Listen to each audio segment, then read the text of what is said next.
بسم اللہ الرحمن الرحیم الحمد للہ رب العالمین والصلاة والسلام علی اشرف الانبیاء والمرسلین نبینا محمد وعلی آلہ واصحابہ اجمعین، اما بعد۔ فقہ المرافعات کے لیکچر سیریز کا 22واں لیکچر ہے۔ اس لیکچر کا تعلق دو اہم مسائل سے ہے، جس میں سے پہلے مسئلے کو عام طور پہ فقہ میں الظفر بالحق کہا جاتا ہے، یا اس کو عام الفاظ میں استیفاء الحق بدون القضاء کہا جاتا ہے، اور دوسرا ہے جس کو تقادم کہا جاتا ہے کہ کیا تقادم کی وجہ سے دعویٰ ساقط ہوتا ہے یا نہیں۔ تو پہلا موضوع ہے استیفاء الحق بدون القضاء یا الظفر بالحق۔ اس کا مقصد یہ ہے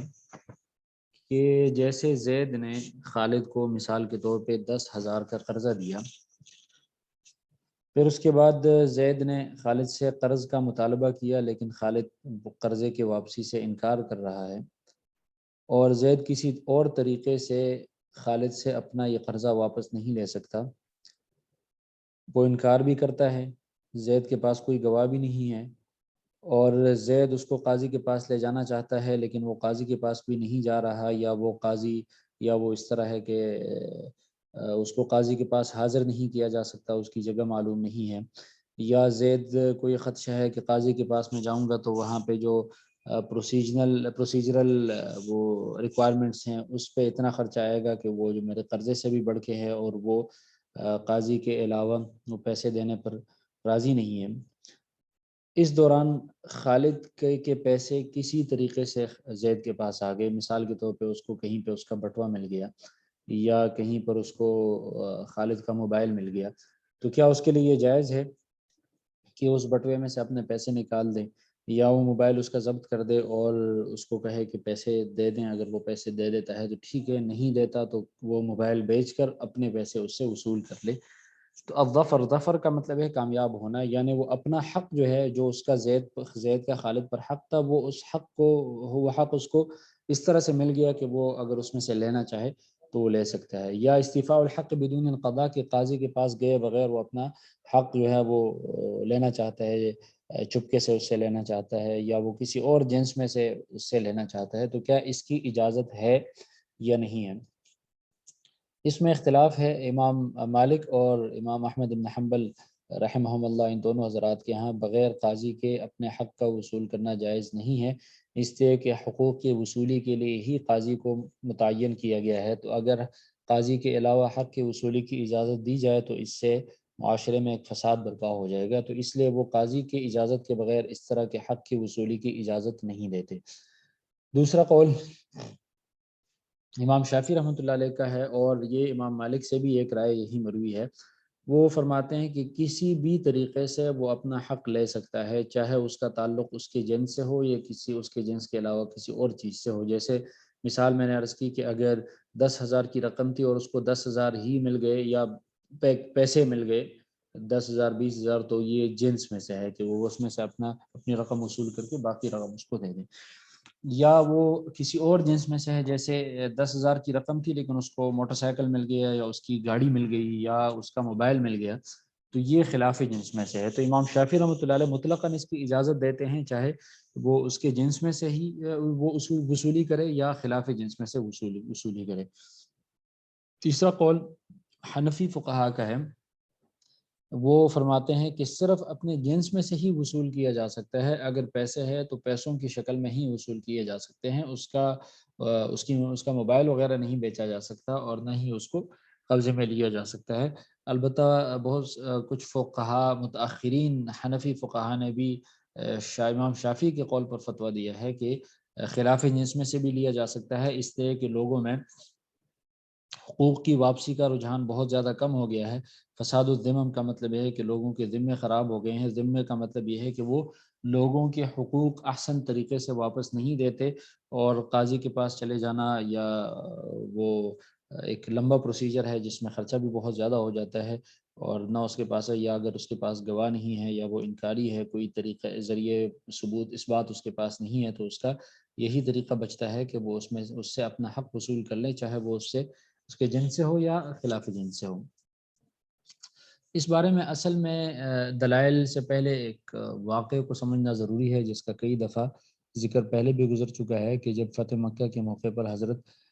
ہند رضی اللہ عنہ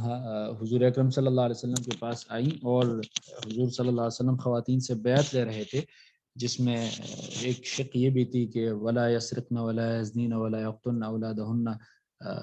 یہ ایک لمبا واقعہ ہے کہ جس میں ولا یسرقن پر جب ان سے بیعت لی جا رہی تھی تو انہوں نے کہا کہ میرا شوہر ابو سفیان جو ہے وہ خرچے میں بخل سے کام لیتا ہے، تو کیا میں ان کے علم میں لائے بغیر اس کے مال میں سے کچھ لے سکتی ہوں؟ تو حضور اکرم صلی اللہ علیہ وسلم نے ان سے ارشاد فرمایا خذی ما یکفیکی وولدکی بالمعروف، کہ تم اتنا مال لے سکتی ہوگی جو تمہارے لیے اور تمہارے اولاد کے لیے معروف طریقے کے مطابق کافی ہو، یعنی اس میں بہت زیادہ مال نہ لیا جائے جتنا عام رواج میں چلتا ہے بیوی کا نفقہ اور اس کے اولاد کا نفقہ، تو اس کے علم میں لائے بغیر بھی اس کے مال میں سے لے سکتی ہو۔ تو یہ گویا بیوی کا اگر شوہر کے اوپر خرچہ جیسے کہ حق ہے لیکن شوہر نہیں دیتا، تو بیوی کے لیے یہ اجازت ہے کہ وہ اس کے مال میں سے لے، لیکن معروف کی قید لگائی ہے کہ اگر وہ اس کے خرچہ بنتا ہو، یعنی اگر خرچہ اس کو پورا دے دیا اس کے بعد اگر وہ اس میں سے لینا چاہے تو اس کی اجازت نہیں ہے، لیکن اگر خرچہ وہ کم دے، البتہ اگر شوہر کی طرف سے اجازت ہو ایک طرح سے دلالتاً، تو پھر تو مسئلہ نہیں ہے، لیکن اگر شوہر کی طرف سے اجازت نہ ہو تو خرچہ جتنا بنتا ہے معروف طریقے کے مطابق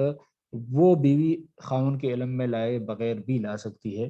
اور معروف طریقے سے زیادہ بھی نہیں لے سکتی، اور اگر خرچہ دے دیا گیا ہے تو اس کے بعد شوہر کی اجازت کے بغیر بھی نہیں لے سکتی۔ شوہر نے پہلے سے دلالتاً اجازت ہو یا پہلے سے اجازت دی ہو یا بعد میں اجازت دے، پر تو مسئلہ کوئی نہیں ہے، لیکن اگر شوہر کی اجازت نہ بھی ہو تب بھی اپنا نفقہ اس کے علم میں لائے بغیر وصول کیا جا سکتا ہے۔ تو یہاں پہ حضور صلی اللہ علیہ وسلم نے ان کو اجازت دی، تو گویا اب یہ دیکھنا ہے کہ اگر اس واقعے کو قضا پر محمول کیا جائے کہ یہاں پر حضور اکرم صلی اللہ علیہ وسلم نے بطور قاضی اجازت دی تھی حضرت ہند رضی اللہ عنہ کو، تو اس کا مطلب یہ ہے کہ قاضی ہی کی اجازت سے لیا جا سکتا ہے، قاضی کی اجازت کے بغیر نہیں لیا جا سکتا۔ یہاں پہ تو حضرت ہند رضی اللہ عنہ کو تو حضور صلی اللہ علیہ وسلم نے اجازت دی، یہاں پہ حضور صلی اللہ علیہ وسلم کا یہ تصرف بطور قاضی تھا، اس لیے اگر قاضی کی اجازت ہو تو کوئی خاتون لے سکتی ہے، اگر قاضی کی اجازت نہ ہو تو نہیں لے سکتی۔ اور اگر حضور صلی اللہ علیہ وسلم کا یہ تصرف، یہ ارشاد بطور مفتی ہو کہ حضور صلی اللہ علیہ وسلم نے گویا ایک عمومی فتویٰ دے دیا کہ کوئی بھی خاتون اپنے شوہر کے مال میں سے اپنا نفقہ معروف طریقے کے مطابق اس کے علم میں لائے بغیر وصول کر سکتی ہے، تو اس کا مطلب یہ ہے کہ قاضی کی اجازت کی ضرورت نہیں ہے۔ تو جو پہلے قول والے ہیں جن کے ہاں اجازت نہیں ہے، وہ یہ کہتے ہیں کہ یہ حضرت ہند کا یہ واقعہ جو تھا یہ فیصلہ تھا، اور اسی لیے بطور قاضی حضور نے ان کو اجازت دی، اگر قاضی کی اجازت نہ ہو تو اس کی اجازت نہیں ہے۔ اسی طرح سے وہ فرماتے ہیں کہ حدیث میں آتا ہے حضور صلی اللہ علیہ وسلم نے ارشاد فرمایا لا تخن من خانہ کا، جو آپ کے ساتھ خیانت کرے اس کے ساتھ تم خیانت نہ کرو، تو گویا اس آدمی نے تو خیانت یہ کی کہ آپ کا حق دبا کر وہ آپ کو واپس نہیں دے رہا، لیکن اب اگر آپ اس میں سے چوری چپ کے لیں گے اس کے علم میں لائے بغیر تو یہ اس کے ساتھ خیانت ہے، تو جو آپ کے ساتھ خیانت کرے تو اس کے ساتھ خیانت کی اجازت نہیں ہے۔ اسی طرح حضور نے فرمایا کہ کسی آدمی کا مال اس کے طیب نفس اور اس کے دل کی خوشی کے بغیر جائز نہیں ہے، تو یہ تو مثال کے طور پہ زید کی رقم اگر خالد کے ذمہ ہے تو خالد کی جو رقم بٹوے میں پڑی ہوئی ہے وہ تو خالد کی رقم ہے، خالد کے پاس تو یہ اختیار ہے کہ وہ اس رقم میں سے دینا چاہے یا کسی اور چیز میں سے دینا چاہے، کیا وہ موبائل بیچ کر دینا چاہتا ہے یا کوئی اور چیز بیچ کر دینا چاہتا ہے، تو یہ رائٹ تو خالد کو پہنچتا ہے۔ تو اب اگر زید اسی مال میں سے اس کی خوشی کے بغیر لینا چاہتا ہے یا یہ کوئی چیز اس کی بیچنا چاہتا ہے تو اس کی اجازت گویا وہ اس حدیث سے استنباط کرتے ہیں کہ اس کی اجازت نہیں ہے۔ جو دوسرے قول والے ہیں جس میں جو اجازت دیتے ہیں، جس میں امام شافعی رحمۃ اللہ علیہ ہیں، اسی طرح امام مالک رحمہ اللہ ہے، اور امام حنفی فقہا بھی ہیں، وہ یہ کہتے ہیں کہ جو حضرت ہند کا واقعہ تھا یہ فتویٰ تھا، یہ فیصلہ نہیں تھا، اور راجح بھی یہی بات ہے، اس لیے کہ حضور صلی اللہ علیہ وسلم یہاں پر اگر فیصلہ ہوتا تو حضور ان سے کہتے کہ جی آپ سب سے پہلے تو ابو سفیان کو طلب کیا جاتا ہے، اس لیے کہ حضرت ابو سفیان تو مکہ مکرمہ میں موجود تھے، تو مقدمے میں تو اگلے فریق کو طلب کرنا قاضی کے لیے ضروری ہے۔ اسی طرح سے حضور صلی اللہ علیہ وسلم نے ان سے کوئی گواہی بھی نہیں طلب کی، نہ ہی ان کو کوئی قسم دلوائی۔ تو اس کا مطلب یہ ہے کہ اس کی اجازت حضور نے بطور مفتی دی تھی، یہ فیصلہ نہیں تھا۔ فیصلہ ہوتا تو اس میں فیصلہ کرنے کے یہ تمام اجزاء کا اور ارکان کا خیال رکھا جاتا۔ اسی طرح اگر فیصلہ ہوتا تو حضور پر متعین فرماتے کہ جی تم مثال کے طور پہ 100 درہم لے سکتی ہو، 50 درہم لے سکتی ہو۔ یہاں پہ تو حضور نے حضرت ہند کو اختیار دیا کہ تم جتنا لینا چاہتی ہو معروف طریقے کے مطابق۔ تو یہ گویا ایک فتویٰ تھا، ایک عمومی فتویٰ تھا بیویوں کے لیے۔ یہ اگر فیصلہ ہوتا تو حضور اس موقع پر باقی ارکان کا بھی خیال رکھتے اور حضرت ہند کے لیے کوئی رقم متعین بھی کرتے کہ یہ آپ کی ماہانہ آپ کا نفقہ ہے، اگر وہ دے رہے تو ٹھیک ہے، نہ دے تو اس میں سے تم باقی ماندہ رقم لے سکتی ہو۔ تو گویا یہاں پر اس سے یہ واضح طور پہ پتہ چلتا ہے کہ یہ فتویٰ تھا اور یہ فیصلہ نہیں تھا، اس کی طرف اشارہ پیچھے بھی گزر چکا ہے۔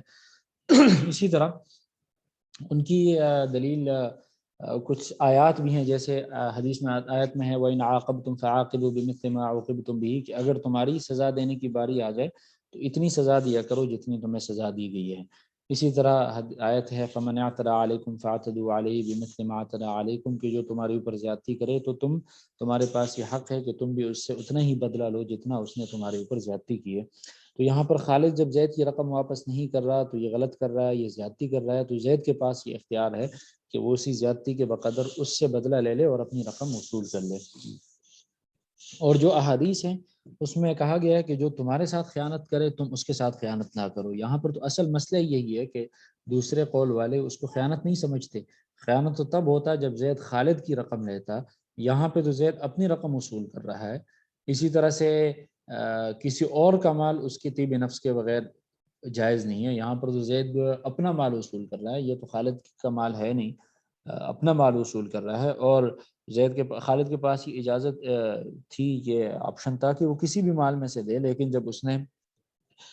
وہ اس کے واپسی میں ٹال مٹول سے کام لے رہا ہے، انکار کر رہا ہے، تو اس صورت میں زید کے پاس یہ اجازت دی گئی اس کو، اس کی زیادتی کی وجہ سے، کہ وہ کسی بھی طریقے سے اپنا حق وصول کر سکتا ہے۔ اور یہی دوسرا قول راجح بھی ہے کہ لیا جا سکتا ہے، لیکن اس کے لیے بھی کچھ شرائط ہے، ہر ایک حق وصول نہیں کیا جا سکتا۔ وہ شرائط یہ ہیں، سب سے پہلی شرط یہ ہے کہ کسی فتنے کا اندیشہ نہ ہو۔ مثال کے طور پہ اگر زید خالد سے اپنی رقم وصول کر لے اور وہ اس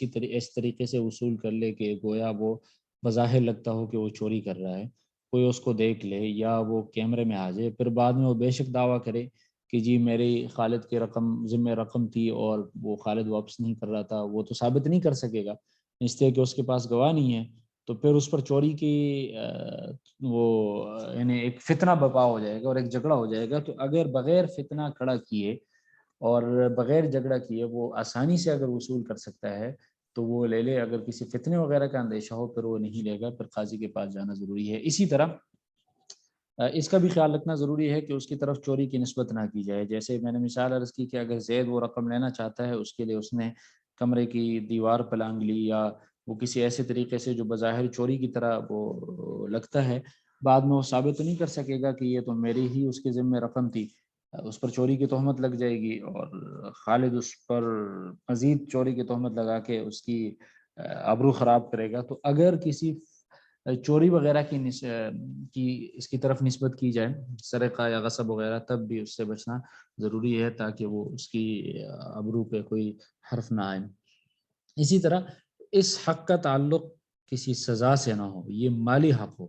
سزا سے مثال کے طور پہ قصاص میں اگر کسی آدمی نے دوسرے کا بیٹا مار دیا تو مقتول کا باپ اس قاتل کو نہیں مار سکتا۔ ایکسٹرا جوڈیشل کلنگ جس کو کہتے ہیں، یا اگر کوئی حد ہے، مثال کے طور پہ کسی آدمی نے شراب پی تو نان اسٹیٹ ایکٹرز کو یا کسی بھی آدمی کو اجازت نہیں ہے کہ وہ اس پر حد نافذ کر دے، اس لیے کہ یہ قاضی کے اختصاص میں سے ہے، حدود اور قصاص کی تنفیذ۔ تو اس لیے کوئی بھی سزا، چاہے وہ حد ہو، چاہے قصاص ہو، چاہے مثال کے طور پہ کسی آدمی نے دوسرے کو زخمی کر دیا اور پھر قاضی کے پاس گئے بغیر وہ زخم کا بدلہ لیا جا رہا ہے زخم کی شکل میں، تو یہ بھی اجازت نہیں ہے، یہ صرف قاضی کے اختصاصات میں سے ہے۔ اس سے عقوبت وغیرہ سے متعلقہ حقوق اس کی قاضی کی اجازت کے بغیر نہیں لیے جا سکتے۔ اسی طرح اگر یہ قرضہ اگر یہ حق جو ہے وہ دین کی شکل میں ہو، قرضہ ہو، تو اس کے لیے ضروری یہ بھی ہے کہ وہ اس قرضے کی مدت پوری ہو چکی ہو۔ اگر آپ نے 1 سال کے لیے قرضہ دیا تھا، اب 6 مہینے بعد آپ وہ قرضہ اس طریقے سے وصول کرنا چاہتے ہیں تو اس کی اجازت نہیں ہے۔ دوسری بات یہ ہے کہ جو مدیون ہے، جس پر قرضہ ہے، وہ ادائیگی سے انکار کر رہا ہو۔ اگر وہ انکار نہیں کر رہا، وہ کہہ رہا ہے کہ میں دیتا ہوں، وہ مانتا بھی ہے، تو اس صورت میں اس طرح کے استیفاء الحق بدون القضاء کی ضرورت بھی نہیں ہے، تو پھر اجازت بھی نہیں ہے۔ اس لیے ضروری ہے کہ اس کا وہ قرضہ جو ہے وہ میچور ہو چکا ہو، اس کا وقت پورا ہو چکا ہو، اور جو مدیون ہے وہ دینے سے انکاری بھی ہو۔ اسی طرح قرضے میں یہ بھی شرط ہے کہ وہ کسی آدمی کا قرضہ ہو، حق العبد ہو۔ جو دین اللہ ہے جیسے کہ زکوٰۃ ہے، تو اس کی اجازت نہیں ہے۔ جیسے مثال کے طور پہ ایک آدمی پر 2 لاکھ کی رقم زکوٰۃ میں واجب الادا ہے، اور کسی فقیر کو پتہ چل گیا کہ اس پر 2 لاکھ کی زکوٰۃ واجب ہے، اور وہ فقیر آ کر اس سے چوری کر لے 1 لاکھ کی یا 2 لاکھ کی، اور کہے کہ اس کے ذمے چونکہ یہ قرضہ تھا اور میں فقیر ہوں، مصرف ہوں، اور میرا اس کے مال میں حق تھا، تو میں اس حق کی وصولی کے لیے کہ مجھے اجازت تھی، تو اس کی بالکل اجازت نہیں ہے، اس لیے کہ یہ اللہ تعالیٰ کا حق ہے، اور اس میں کسی فقیر کا متعین طور پہ تو حق نہیں ہے، وہ تو کسی بھی فقیر کو دے سکتا ہے۔ تو اس لیے فقیر کو اجازت یہ نہیں ہے کہ وہ زکوٰۃ چوری کر لے کس سے، اس وجہ سے کہ اس پر زکوٰۃ کی رقم واجب تھی۔ تو اس لیے جو حضرات اجازت دیتے ہیں وہ بھی یہ جو اجازت ہے یہ بھی ایبسولوٹ نہیں ہے، بلکہ یہ کنڈیشنل ہے، اور اس میں ان شرائط کا خیال رکھنا ضروری ہے۔ اس کو استیفاء الحق بدون القضاء کہتے ہیں، جس میں یہ اختلاف تھا، اور الظفر بالحق بھی اس کو کہا جاتا ہے۔ ایک اور مسئلہ ابھی ڈسکس کرنے جا رہے ہیں، جس کو کہا جاتا ہے تقادم، جس کا پچھلے مسئلے سے کوئی تعلق نہیں ہے، بلکہ یہ ایک الگ نیا عنوان ہے۔ تقادم کا مطلب کیا ہے اور اس کا حکم کیا ہے؟ اس کے لیے یہ سمجھ لیں کہ بعض جگہوں پہ یہ قانون ہوا کرتا ہے، جیسے پاکستان میں لمیٹیشن ایکٹ ہے کہ ہر چیز کے لیے ایک لمٹ بیان کی گئی ہوتی ہے۔ جیسے مثال کے طور پہ اگر کوئی بھی اسٹیٹ یہ فیصلہ کر دیں کہ زمین کے معاملات میں 20 سال سے پرانا دعویٰ نہیں سنا جائے گا، اگر کسی نے دوسرے کی زمین ہتھیا لی ہے تو وہ 20 سال کے اندر اندر دعویٰ کر سکتا ہے، لیکن 20 سال کے بعد وہ دعویٰ نہیں کر سکتا۔ یا مثال کے طور پہ اگر کسی کا دوسرے کے اوپر مالی حق ہے، اور وہ مالی حق جو ہے وہ 15 سال تک اس کا دعویٰ کیا جا سکتا ہے، 15 سال کے بعد اس کا دعویٰ نہیں کیا جا سکتا، تو یہ 15 سال، 20 سال، 25 سال، 30 سال، 33 سال اس کی تحدید کی جا سکتی ہے یا نہیں؟ فقہاء نے اس ضمن میں گفتگو کی ہے، اور اکثر فقہاء نے جو سال بتلایا ہے وہ اس زمانے کے لحاظ سے بتلایا ہے جس زمانے جس عرصے میں وہ فقی موجود تھے۔ چنانچہ اگر اس وقت 30 سال کا کہا گیا تھا تو عام طور پہ فقہاء نے 30 سال کا لکھا ہے۔ اگر 33 سال کا وہ حکم تھا اس وقت کے سلطان کی طرف سے، تو فقہاء نے پھر 33 سال لکھا ہے۔ تو اس کے لیے کوئی تحدید نہیں ہے، لیکن آیا اس طرح کی تحدید کی جا سکتی ہے، یعنی جس طرح کی پاکستان میں لمیٹیشن ایکٹ کی صورت میں موجود ہے۔ تو تقادم کا یہ مفہوم ہے، اس کا مطلب تقادم کا مطلب ہے کسی چیز کا پرانا ہو جانا، یعنی اس پر کوئی عرصہ گزر جانا۔ تو کیا اس کی وجہ سے، جیسے مثال کے طور پہ خالد نے زید کی زمین پر قبضہ کر لیا، اور خالد چونکہ زور آور تھا، 20 سال اس دعوے کو گزر گئے، اور حکومت وقت کی طرف سے 20 سال کی کنڈیشن تھی کہ اتنے عرصے میں اس دعویٰ دائر کیا جا سکتا ہے، اس کے بعد نہیں۔ اب 20 سال کا عرصہ گزر گیا، زید دعویٰ دائر کرنا چاہتا ہے، لیکن قاضی اس کا دعویٰ اس لیے نہیں سنتا کہ اس پر 20 سال گزر گئے ہیں۔ اور اچھا، یہ جو لمٹ متعین کیا جاتا ہے، جو تحدید کی جاتی ہے، اس کی وجہ یہ ہوتی ہے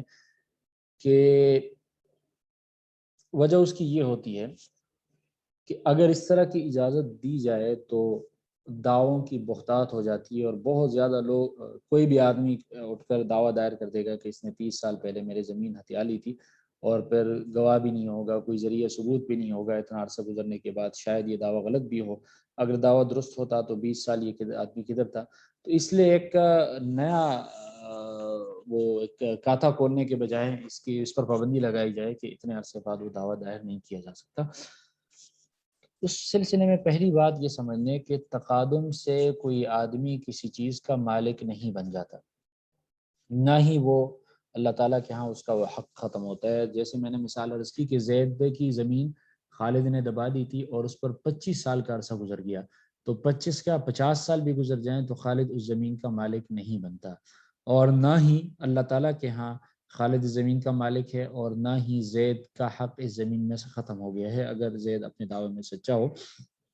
اس لیے کہ کوئی بھی آدمی کسی دوسرے کا مال، یہ فقہی قاعدہ ہے کہ لا يجوز لأحد ان يأخذ مال احد بلا سبب شرعی، کہ کوئی بھی آدمی کسی اور کا مال بغیر شرعی سبب کے نہیں لے سکتا۔ اس سے تقادم سے کوئی آدمی کسی چیز کا مالک نہیں بنتا، اور نہ خالد اس کا مالک بنتا ہے اور نہ زید کا حق ختم ہوتا ہے، بلکہ تقادم تو صرف اس لیے ہے کہ قاضی کو دعویٰ کے سننے سے روک دیا جاتا ہے، کہ کسی صاحب نے اگر 20 سال تک 25 سال تک بغیر عذر کے دعویٰ دائر نہیں کیا تو قاضی کو محدود کر لیا گیا کہ اس طرح کا دعویٰ نہیں سنا جا سکتا، اس لیے کہ اس سے ایک شک و شبہ پیدا ہو جاتا ہے کہ اگر یہ حق صحیح ہوتا تو ابھی تک اس کا دعویٰ دائر کر لیا جاتا، جب 25 سال تک دعویٰ دائر نہیں ہوا بغیر عذر کے تو اس کا مطلب یہ ہے کہ یہاں پر کوئی گڑبڑ ہے یا یہ دعویٰ غلط ہے۔ تو یہ صرف قاضی کو ریسٹرکٹ کرنے کے لیے ہے، نہ اس سے کسی کا حق ختم ہوتا ہے نہ اس سے کسی کا حق ثابت ہوتا ہے۔ اسی طرح چنانچہ اس کی بنیاد پر کسی بھی اسٹیٹ کے لیے اجازت ہے کہ وہ قاضی کے لیے اس طرح کی لمٹ وضع کر دے کہ مثال کے طور پہ اگر اس پر 15 سال گزر گئے ہوں، 20 سال، 30 سال، 35 سال، اور یہ جو ہے یہ ایک مصلحت مرسلہ جس کو کہا جاتا ہے پبلک انٹرسٹ کے نظریے کے تحت ہے، کہ جس میں حاکم کو اجازت دی گئی ہوتی ہے کہ وہ قضاء سے متعلق فیصلے کرنے سے متعلق کوئی اس طرح کے وہ سٹیپس لے سکتا ہے، کوئی اس طرح کے قانون وضع کر سکتا ہے جس کے ذریعے لوگوں کے حقوق کی حفاظت ہو سکے۔ یہاں پر اگر اس کی اجازت دی جائے تو اس طریقے سے اس کا کورٹس کا ایک وقت ایک بہت زیادہ حصہ پرانے دعووں کے نمٹانوں میں لگ جائے گا، تو اس لیے اس کی سلسلہ ختم کرنے کے لیے حکومت وقت کے پاس اس طرح کی قانون سازی کی اجازت ہے، اس نظریے کے تحت کہ جس میں ایسی چیزیں جس کے بارے میں شریعت میں واضح طور پہ حکم موجود نہ ہو تو حکومت کوئی ایسی قانون سازی کر سکتی ہے جو کہ بصراحتاً اس سے شریعت کی کسی پروویژن سے متصادم نہ ہو۔ پھر اس کی مدت کیا ہونی چاہیے؟ تو فقہا نے جیسے میں نے عرض کیا کہ اس کی مدت مختلف ذکر کی ہے، کسی نے 33 سال ذکر کی ہے، جیسے امام سرخسی فرماتے ہیں کہ اگر کوئی آدمی 33 سال اپنا دعویٰ ترک کر دے اور کوئی مانع بھی نہ ہو، جیسے وہ کسی اور ملک میں تھا یا مدعا علیہ غائب تھا، کوئی اس طرح کا مانع نہ ہو، پھر اس کے بعد دعویٰ دائر کر دے تو اس کا دعویٰ نہیں سنا جائے گا۔ بعض ذرات نے 36 سال ذکر کیا ہے، لیکن یہ 30 سال 36 سال جیسے میں نے عرض کیا کہ یہ فقہا نے اس کی تحدید نہیں کی ہے، بلکہ چونکہ اس وقت شاید حکومت وقت کی طرف سے 30 یا 33 یا 36 سال کی تحدید کی گئی تھی تو فقہا نے اس پر گفتگو کی ہے، ورنہ اس سلسلے میں حکومت وقت کوئی بھی وقت طے کر سکتی ہے، اس لیے کہ قضاء جو ہے جیسے بہت پہلے عرض کیا گیا تھا کہ قضاء جو ہے یہ زمان کے ساتھ بھی خاص ہو سکتا ہے، مکان کے ساتھ بھی، خصومت کے ساتھ بھی۔ جس زمان کے ساتھ جیسے حکومت یہ کہے کہ 15 سال تک کا دعویٰ قاضی سن سکتا ہے، اس سے پچھلا اس سے زیادہ نہیں سن سکتا۔ مکان کے ساتھ جیسے کہے کہ اسلام آباد کے حدود کے اندر ہونے والا واقعہ یہ سن سکتا ہے، اس کے حدود سے خارج یہ دعویٰ نہیں سن سکتا۔ اسی طرح خصومت سے متعلق کیجیے، آپ فیملی میٹرز سن سکتے ہیں، فائنینشیل میٹرز نہیں سن سکتے۔ تو اسی طرح قضاء جو ہے وہ معلق بھی کیا جا سکتا ہے، اس کو مقید بھی کیا جا سکتا ہے، جیسے کہا جائے کہ فلاں قاضی جو ہے وہ مرڈر کے کیسز نہیں سنے گا، یا اتنے کیسز سنے گا کہ جس میں 50,000 کا جرمانہ ہو، یا اتنے کیسز سنے گا جس میں 2 سال کی قید ہو، اس سے زیادہ نہیں۔ تو اس طرح کی تخصیص، تقیید، تعلیق جیسے کہا جائے کہ اگر یہ کام ہو گیا تو قاضی یہ دعویٰ سن سکے گا ورنہ نہیں سن سکے گا، تو قضاء میں ان تمام چیزوں کی اجازت ہوتی ہے۔ تو گویا اگر قاضی کو یہ کہا گیا کہ تم 20 سال سے زیادہ پرانا دعویٰ نہیں سن سکتے، تو گویا اس کی جورسڈکشن کو لمٹ کر دیا گیا کہ 20 سال پرانا دعویٰ وہ نہیں سن سکتا، تو قاضی کے پاس وہ جورسڈکشن ہی نہیں ہے اس کی، اور قاضی کے پاس اس کے سننے کا اختیار ہی نہیں ہے۔ جیسے میں عرض کیا گیا کہ یہ حکومت وقت کی طرف سے، تو اگر حکومت کسی خاص وقت میں اجازت دے دیں تو پھر قاضی بھی اس کو سنے گا، اور یہ جو منع کیا جاتا ہے یہ صرف قاضی کو منع کیا جاتا ہے، اس لیے حکم جو ہے اس بنیاد پر دعویٰ رد نہیں کر سکتا۔ جیسے 2 آدمی اگر کسی کو ثالث بنائے کہ فیصلہ کیا جائے کہ کرے وہ ان دونوں کے درمیان، تو حکم اس بنیاد پہ اس کو ڈینائی نہیں کر سکتا کہ اس پر 30 سال گزر گئے ہیں، اس لیے کہ یہ جو 30 سال، 33 سال، 20 سال کی تحدید ہے یہ صرف قاضی کے حق میں کہ اس کی جورسڈکشن کو ختم کر دیا گیا۔ حکم تو کوئی بھی دعویٰ سن سکتا ہے، بے شک اس کو 100 سال گزر گئے ہوں۔ اسی طرح یہ جو ممانعت ہے قاضی کو کہ وہ نہیں سنے گا، یہ بھی تب ہے کہ جب مدعا علیہ انکار کر رہا ہو، اگر وہ اعتراف کر رہا ہو، اگر وہ اقرار کر رہا ہے پھر قاضی اس کو سنے گا، اگر مدعا علیہ انکار کر رہا ہے تو پھر قاضی اس دعوے کو خارج کر دے گا۔ اور جیسے عرض کیا گیا کہ یہ اگر بغیر عذر کے وہ دعویٰ دائر نہ کرے تو تب اس کا دعویٰ نہیں سنا جائے گا۔ اگر کوئی عذر ہے تو پھر اس مدت کے بعد بھی وہ دعویٰ سنا جا سکتا ہے، لیکن اس کے لیے جیسے عرض کیا گیا کہ اگر قاضی کو اس طرح کی اختصاص نہیں دیا گیا تو قاضی تو وہ سن ہی نہیں سکتا۔ اس کے لیے کہ اگر کوئی خصوصی پرمیشن ہو یا حکومت کی طرف سے اجازت دی جائے تو وہ دعویٰ سنا جا سکتا ہے۔ وہ عذر کیا ہو سکتا ہے؟ جیسے مثال کے طور پر اگر 15 سال کی تحدید کی گئی ہے اور 15 سال وہ بچہ نابالغ تھا، چھوٹا تھا، 15 سال بعد وہ بالغ ہو گیا، ابھی وہ دعویٰ دائر کرنے کا اہل ہو گیا، یا وہ اچھے برے کی تمیز کرنے لگ گیا، یا وہ 15 سال تک وہ آدمی پاگل تھا، 15-20 سال بعد وہ ٹھیک ہو گیا، ابھی وہ دعویٰ دائر کرنا چاہتا ہے، یا وہ ملک سے باہر تھا، یا مدعا علیہ ملک سے باہر تھا، یا جو مدعا علیہ ہے وہ کوئی زور آور آدمی تھا، اس کے پاس اختیار تھا، جیسے کوئی بادشاہ تھا یا کوئی ہیڈ آف دا اسٹیٹ تھا یا کوئی اور اس کے پاس عہدہ تھا، جس کی وجہ سے مدعا علیہ اس کی وجاہت اور اس کے منصب کی وجہ سے اس سے اپنا حق وصول نہیں کر سکتا تھا۔ اب وہ جب وہ منصب سے معزول ہو گیا تو مدعی اس نے اس پر دعویٰ دائر کر دیا، یا اس کو کوئی امیونٹی حاصل تھی جس کی وجہ سے اس کے خلاف دعویٰ نہیں ہو سکتا تھا۔ اب وہ عرصہ گزر گیا، وہ ریسٹرکشن ختم ہو گئی، اور وہ جو وجاہت یا عہدہ تھا وہ ختم ہو گیا، یا وہ مدعا علیہ آ گیا، یا مدعی ملک سے باہر تھا وہ آ گیا، یا وہ پاگل تھا وہ ٹھیک ہو گیا، تو ان آزار کے بعد وہ دعویٰ سنا جا سکتا ہے۔ لیکن اس کے لیے بھی جیسے میں نے عرض کیا کہ کوئی خاص اگر حکومت نے اس کے لیے کوئی خاص وہ عدالت قائم کی ہو یا کوئی خاص پرمیشن ہو تو اس کے بعد ہی سنا جا سکتا ہے، ورنہ اگر قاضی کو مطلقاً کہا گیا ہو کہ آپ 20 سال سے پرانا دعویٰ نہیں سن سکتے تو پھر تو قاضی کے اختصاص میں سے ہے ہی نہیں، ہو تو قاضی اس کو نہیں سن سکے گا۔ تو یہ تقادم سے متعلق کچھ ضروری تفصیلات تھیں، اس میں اکثر کتابوں میں اس پر تفصیلی گفتگو کی گئی ہے، مختصراً یہاں پہ ہم نے اس کا ذکر کیا کہ حکومت کے پاس اس طرح کی حد بندی وغیرہ کی اجازت ہے۔ یہ تقادم کے بارے میں بھی مختصراً بات جو ہم نے کرنی تھی وہ بھی ختم ہو گئی۔ تو آج کے سبق میں ہم نے 2 موضوعات پڑھے، ایک ظفر بالحق اور ایک تقادم۔ وآخر دعوانا ان الحمد للہ رب العالمین۔